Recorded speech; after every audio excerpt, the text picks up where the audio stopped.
Hello, my name is Austin Habish, the founder of Think Catholic, and you're listening to the Summa podcast, where we study St. Thomas Aquinas' Summa Theologiae in a way simple and insightful for anyone to understand.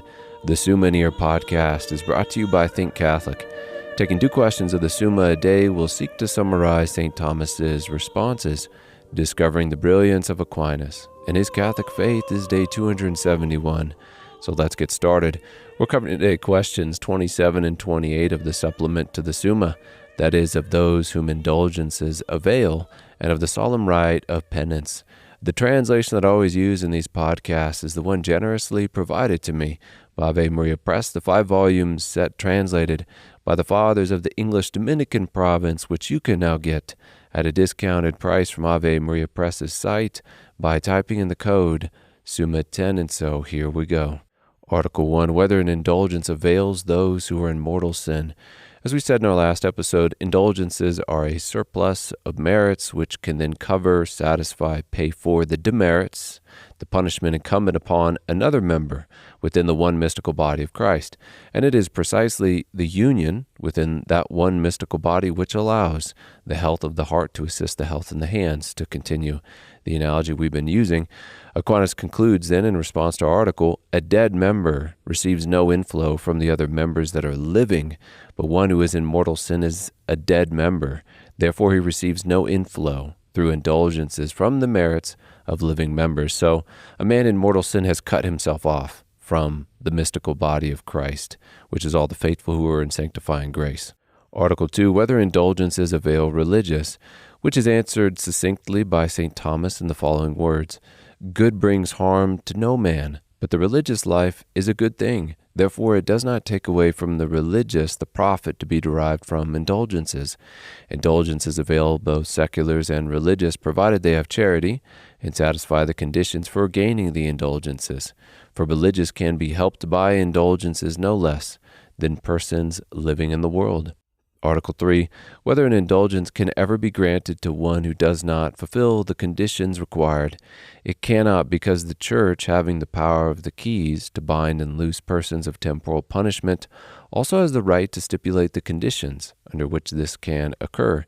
And when it comes to the reception of a plenary indulgence, the manual of indulgences requires the following conditions to be met, which I will quote at length because they're good to know. So let's say one prays the rosary in a church. This will have a plenary indulgence attached to it, as the manual describes, if these conditions are met.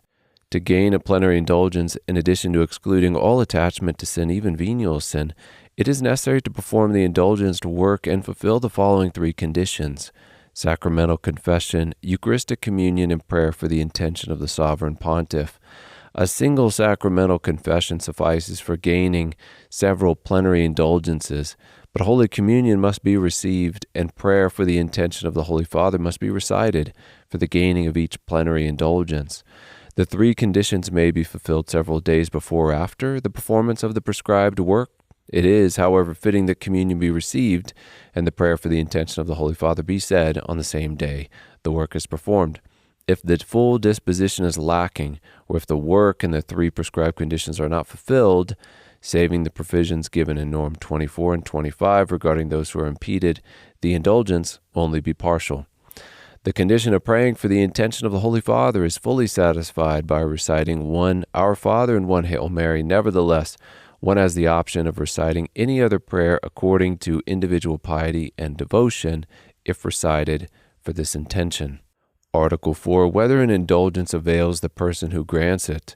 For example, since the Supreme Pontiff is the ultimate grantor or legislator of the norm that praying the rosary in a church avails unto a plenary indulgence, for example, given the aforesaid conditions are met, can praying a rosary in a church also avail unto the Supreme Pontiff himself a plenary indulgence? And if it didn't, it would be as if he was being punished for being the one who holds the keys, which would be unfitting. So just as a priest in celebrating the Mass and distributing the Eucharist to others can also, and must also, actually, receive the Eucharist himself, when it comes to plenary indulgences, since the Pope or Bishop is still part of the Church militant here on earth, indulgences granted to the Church militant can also avail unto himself, since he too, again, is part of that Church militant. We then turn to question 28 of the solemn rite of penance, Article 1, whether a penance should be published or solemnized. In the sacrament of penance, once a penance is given to the penitent, should that penitent's penance then be published or made public? And first of all, we must state that this, even if done, would not give away what was confessed in the sacrament of penance, because the penitent's sins would not be published. And since one is able to do penance for others in the body of Christ, the fact that they are doing public penance would not necessarily entail that they have personally sinned. Thus, public penance does not violate the secrecy of confession, while of course the person could just confess their sins publicly and then be given a public penance. Thus, in some cases, it can be expedient for the person charged with penance that penance be made public, as St. Thomas says here.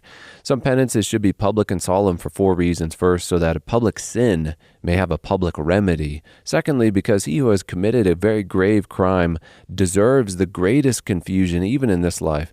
Thirdly, in order that it may deter others. Fourthly, that he may be an example of repentance, lest those should despair who have committed grievous sins. So to give a historical example, after the Roman Emperor Theodosius ordered a brutal massacre towards the end of the 300s, he was then reprimanded by St. Ambrose, a bishop of Milan, the bishop of Milan, and given a prescribed public penance. This public penance was efficacious unto, again, to quote St. Thomas, that a public sin may have a public remedy, because he who has committed a very grave crime deserves the greatest confusion even in this life, and in order that it may deter others. Fourthly, that he may be an example of repentance. Article 2, whether a solemn penance can be repeated. Solemn penance indicates here a public and published penance, which is ordinarily granted on account of the gravity and publicity of the sin. And this ought not to be repeated upon some particular person, and for the reasons given here by St. Thomas. First, lest frequency bring it into contempt. Secondly, on account of its signification, it signifies the expulsion of the first man from paradise, which happened only once. Thirdly, because of the solemnization indicates in a way that one makes profession of continual repentance. Article 3, and our last article, whether solemn penance should be imposed on women and clerics, and whether any priest can impose it. St. Thomas's short answer here is that solemn public penance ought to be imposed on all but clerics, lest others be injured by scandal, and that ultimately the bishop should be the one who gives solemn penance because of how public it will be, and it must be given, therefore, with great care. Allowing St. Thomas to speak for himself and bring this episode to a close, he writes, "This penance can be imposed on men and women, but not on clerics for fear of scandal, nor ought such a penance to be imposed except for a crime which has disturbed the whole of the city. Grave sins need great care in their cure. Hence the imposition of a solemn penance, which is only applied for the most grievous sins, is reserved to the bishop." And with that, we close another episode. We have just finished covering questions 27 and 28 of the supplement to the Summa, that is, of those whom indulgences avail, and of the solemn rite of penance. My name is Austin Habish with Think Catholic, and I cannot wait to see you tomorrow.